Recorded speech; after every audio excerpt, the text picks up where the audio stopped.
คำนับรับตอนการเลือกตั้งสมาชิกสภาแห่งชาติสุดที่10และสภาประชาชนขั้นแขวงสุดที่5อย่างสุดใจ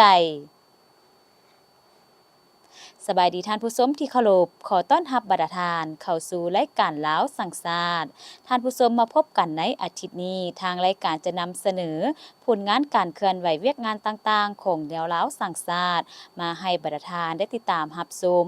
ซึ่งระยะที่หนึ่งนั้นจะให้บัดทานไปรับชม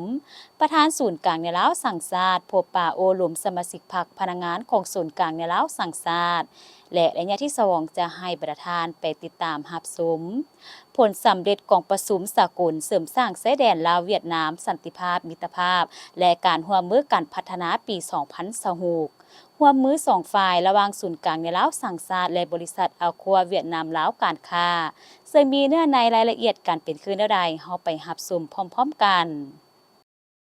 ท่านประธานศูนย์กลางในลาวสั่งศาสตร์พบปะโอ้ลมสมาชิกพรรคพนักงานศูนย์กลางในลาวสั่งศาสตร์ในวันที่4กุมภาพันธ์2026อยู่ที่ศูนย์กลางในลาวสั่งศาสตร์ท่านกีแก้วไข่คำพิทูลกรรมการกลุ่มการเมืองศูนย์กลางพรรคประธานศูนย์กลางในลาวสั่งศาสตร์ได้พบปะโอ้ล้มสมาชิกพรรคพนักงานภายในศูนย์กลางในลาวสั่งศาสตร์โดยมีบรรดาทาน6ประธานศูนย์กลางในลาวสั่งศาสตร์พร้อมด้วยพนักงานรัฐกรภายในเข้าร่วม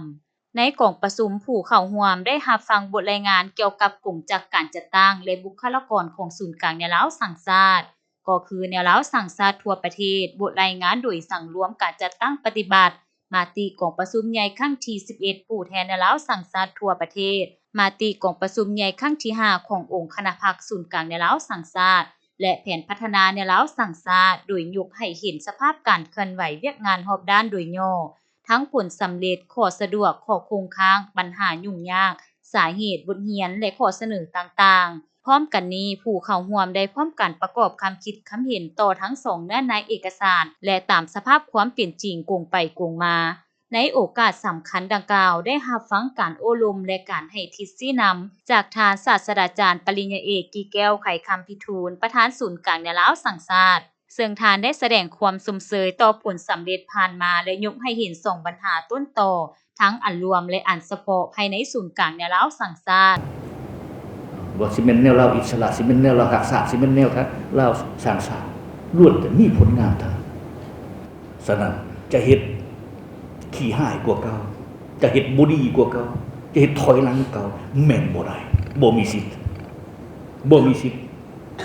ไหนอย่าสุคิดก็ยังบ่ได้เนี่ยสิบอกมีสิทธิ์ต้องไปหน้าต้องก้าวหน้าต้องพัฒนาต้องมีอาหารเปลี่ยนใหม่นี่พวกเฮาต้องยืนในจุดนั้นเลยคันสิเฮ็ดซ้ำเก่านี่ลดหน่อยถอยลงกว่าเก่าซะเป็นโทษต่อบ้านต่อเมืองเป็นโทษต่อพรรคต่อรัฐเป็นโทษต่อประชาชนที่ไว้เนื้อเชื่อใจนี้ต้องเห็นอันที่3ต้องเห็นพวกเขาอยู่ในสภาพแวดล้อมอันใหม่แล้วสภาพแวดล้อมอันใหม่เงื่อนไขอันใหม่ความเหี่ยวหอกต่อการติดอันใหม่ที่สูงขึ้นหลายกว่าเก่า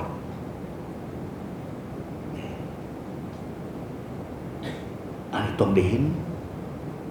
สภาพภายในสภาพต่างประเทศนี่บ่จักเท่าใดมันมีการเปลี่ยนแปลงไปบ่จักเท่าใดแล้วนี่วรรณศาสตร์เฮายังสิเฮ็ดคือเก่าสิคิดคือเก่าปฏิบัติคือเก่าแม่นไปบ่รอดแท้ๆแม่นไปบ่ได้แท้ๆอันนั้นมันอันรวมจังให้บรรณาศาสตร์ไปท้องถิ่นไปการจัดตั้งต่างๆแม่นบอกถึงบทบาทเป็นนั่นให้เข้าใจให้เห็นแจ้งคันพวกเฮาเห็นแจ้งขึ้นแล้วนี้จึงเห็นได้ความสำคัญขององค์การแนวของเวียกงานแนวของพวกเฮาบรรดาสายเวลานั้นจึงมีความตัดสินใจเวลานั้นจึงมีความตื่นตัวเวลานั้นจึงเกิดมีแนวความคิดของการหันเปลี่ยนอยู่ในหน้าที่เวียกงานทบนี้จิสิได้บทบาทที่สูงขึ้นความสำคัญใหญ่หลวงขึ้นเป็นอย่างนั้นอันนี้อยากเน้นขึ้นอยากอุ่นขึ้นให้แก่บรรดาสายคันบ่ซั่นแล้วยังมีแนวคิดถือเบาคือผ่านมามันบ่และเวลาพวกเฮาลงไปอธิบายเวลาชี้แจงเห็นมัน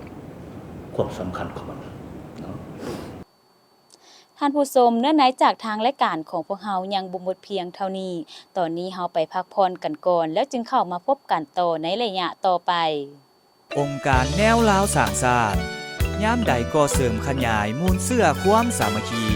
ทั่วปวงชนลาวบรรดาเผ่า เพื่อเป็นกำลังแห้งสั่งรวม เข้าในภารกิจปกปักรักษาและสร้างสรรค์พัฒนาประเทศชาติ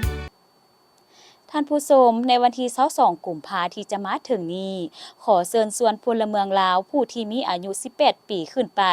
สามารถมีส่วนร่วมและมีสิทธิ์ปอนบัตรเลือกตั้งสมาชิกสภาแห่งชาติสุดที่10และสภาประชาชนขั้นแขวงสุดที่5ท่านผู้ชมมาพบกันระยะนี้ก็เป็นระยะที่2ของทางและการกันแล้วซึ่งว่าจะให้บรรดาทานไปติดตามรับชมผลสำเร็จของประชุมสากลเสริมสร้างชายแดนลาวเวียดนามสันติภาพมิตรภาพและการร่วมมือการพัฒนาปี2026โดยปฏิบัติตามสัญญาร่วมมือระหว่างศูนย์กลางแนวลาวสร้างชาติและศูนย์กลางแนวโฮมประเทศชาติเวียดนามและระยะปี2022-2027และปฏิบัติตามแถลงการร่วมของประชุมสากลเสริมสร้างชายแดนลาวเวียดนามสันติภาพมิตรภาพและการร่วมมือการพัฒนาปี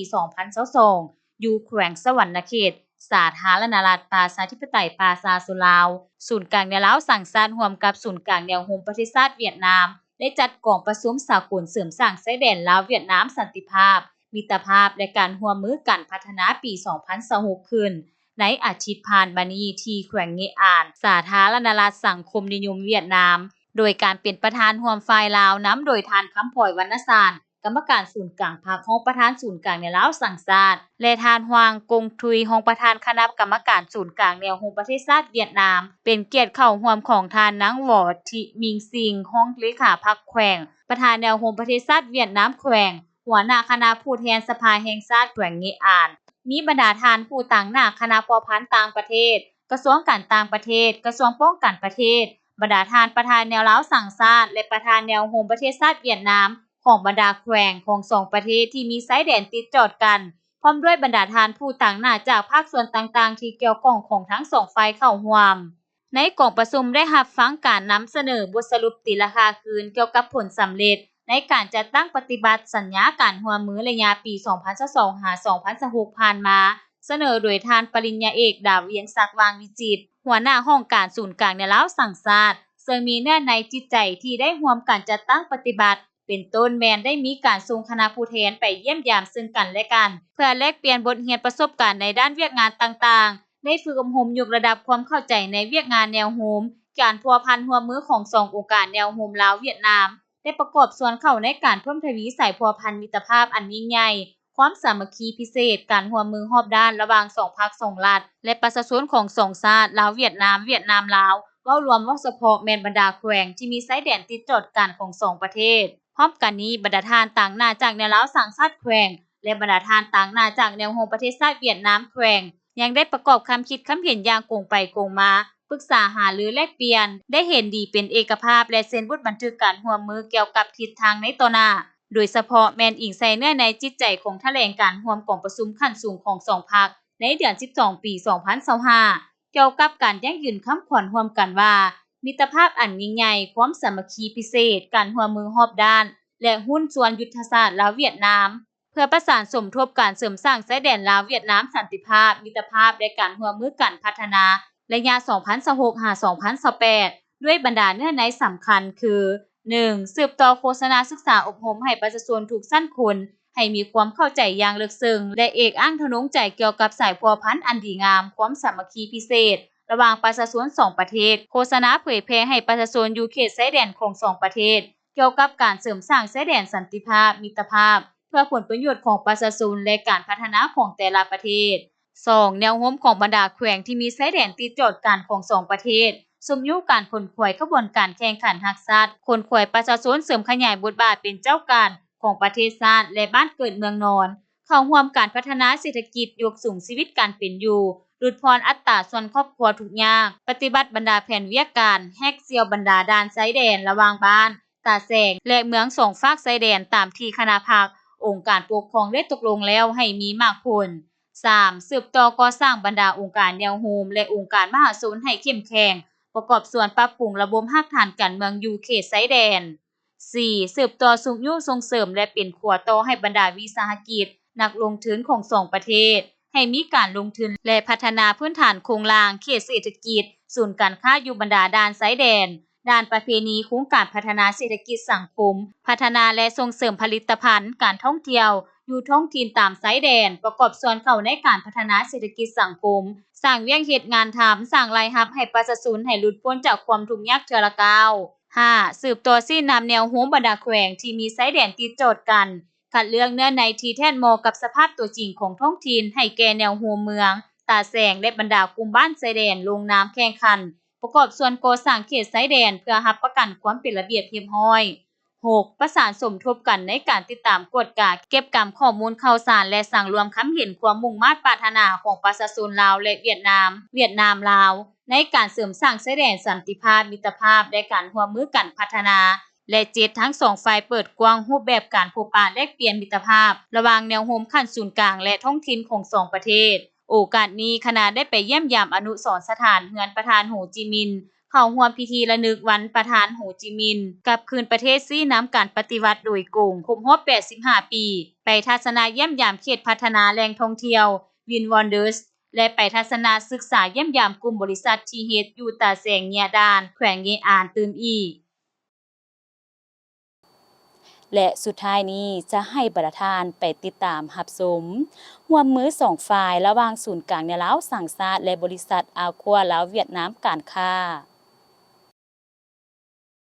ที่ศูนย์กลางในลาวสังชาติได้จัดพิธีเซ็นบทบันทึกการร่วมมือระหว่างศูนย์กลางในลาวสังชาติและบริษัทอาควาเวียดนามลาวการค้าเป็นเกียรติเข้าร่วมโดยท่านคำพลอยวรรณสารกรรมการศูนย์กลางภาครองประธานศูนย์กลางในลาวสังชาติผู้ต่างหน้าศูนย์กลางแนวโฮมประเทศชาติเวียดนามต่างหน้าสถานเอกอัครราชทูตแห่งสาธารณรัฐสังคมนิยมเวียดนามประจำสาธารณรัฐประชาธิปไตยประชาชนลาวบรรดาท่านหัวหน้าห้องการหัวหน้ากรมหัวหน้าศูนย์คนคว้าและฝึกหุมพนักงานบริษัทอาควาเวียดนามลาวการค้าและบริการเครื่องบำบัดน้ำสะอาดจำกัดผู้เดียวเข้าร่วมในวันที่22มังกร2026ต่างหน้าเซ็นบทบันทึกการร่วมมือครั้งนี้โดยท่านดาวันโซตุกี้ห้องหัวหน้าห้องการศูนย์กลางในลาวสังชาติและท่านฟาร์มฮงกี้ผู้อำนวยการบริษัทอาควาเวียดนามลาวการค้าและบริการเครื่องบำบัดน้ำสะอาดจำกัดผู้เดียวเพื่อเป็นการพันขยายบทบันทึกความเข้าใจที่คณะกรรมการศูนย์กลางแนวลาวสังชาติและคณะกรรมการศูนย์กลางแนวโฮมประเทศชาติเวียดนามระยะปี 2022-2027 โดยเฉพาะการสุขยู่ส่งเสริมและการช่วยเหลือซึ่งกันและกันในการก่อสร้างพื้นฐานโครงลางให้แก่ในลาวสังชาติแต่ละคันในโอกาสเดียวกันนี้บริษัทอาควาเวียดลาวการค้าและบริการเครื่องบำบัดน้ำสะอาดจำกัดผู้เดียวก็จะได้มอบเครื่องกรองน้ำสะอาดจำนวน200เครื่องเป็นมูลค่า1.5 ล้านกีบให้แก่ศูนย์กลางในลาวสังชาติเพื่อนำไปมอบให้บรรดาเป้าหมายที่มีความจำเป็นในการใช้น้ำสะอาดห้องการแนวลาวสังชาติบรรดาเมืองแนวลาวสังชาติแขวงในทั่วประเทศท่านผู้ชมที่บัดทานได้ติดตามรับชมผ่านไปทางหมดนั้นก็คือผลงานการเคลื่อนไหวเวียกงานต่างๆของแนวลาวสังชาติที่ทางรายการได้นำมาเสนอให้บัดทานได้ติดตามรับชมในอาทิตย์นี้เวลาก็ใกล้จะหมดลงแล้วถ้าหากบัดทานสนใจหรืออยากตำหนิติชมต่างๆก็สามารถโทรศัพท์มาได้ที่หมายเลข0212189666หรือหมายเลขที่แสดงอยู่ถึงหน้าจอนี้ทางรายการยินดีเอาคำตำหนิติชมของบัดทานไปปรับปรุงรายการของพวกเขาให้ดีขึ้นกว่าเก่านอกจากนั้นบัดทานก็ยังสามารถติดตามการเคลื่อนไหวต่างๆของแนวลาวสังชาติได้จากเว็บไซต์ศูนย์กลางแนวลาวสังชาติ www.lfnd.gov.la นอกจากนั้นก็มี Facebook ก็คือข่าวสารแนวโฮมและแอปพลิเคชัน LFND สำหรับมื้อนี้พิธีกรพร้อมด้วยทีมงานลาวสังชาติต้องขอลาท่านผู้ชมไปก่อนไว้พบกันใหม่ในอาทิตย์หน้าวันและเวลาอันเดียวกันสำหรับมื้อนี้กล่าวคำว่าสบายดี